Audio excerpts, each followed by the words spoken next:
ऐका ना, होळी आली की सगळ्यांना अगदी निवांतपणे गावी जाऊन शिमगा कसा असतो, काय असतं, पालखी म्हणजे काय, होळीचा आनंद कसा लुटायचा, हे सगळं कोकणातच मिळतं.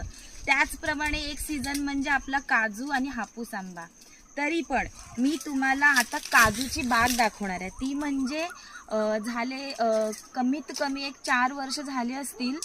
नवीन बाग आम्ही तयार केलेली आहे, म्हणजे माझ्या मोठ्या भावाने. तर ही जरा बाग दाखवतोस इकडेपर्यंत, अशी पूर्ण दाखव.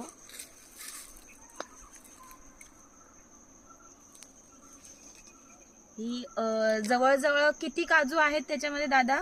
100 काजू जवळजवळ तरी आहेत. पण काय झालं माहितीये का, जरासा एक प्रॉब्लेम झाला.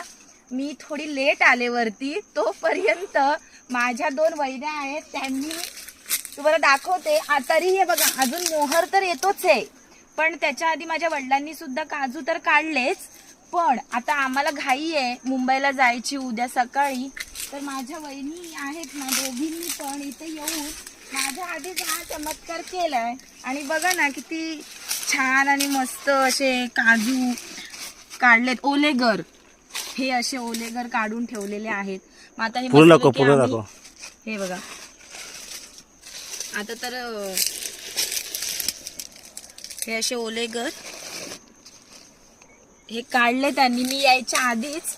पण ठीक आहे, काय हरकत नाही. मी मे मध्ये परत येणारच आहे, तेव्हा मी अजून एक नवीन व्हिडिओ बनवून तुम्हाला दाखवेन की आता याची आम्ही ओल्या गरांची भाजी करणार.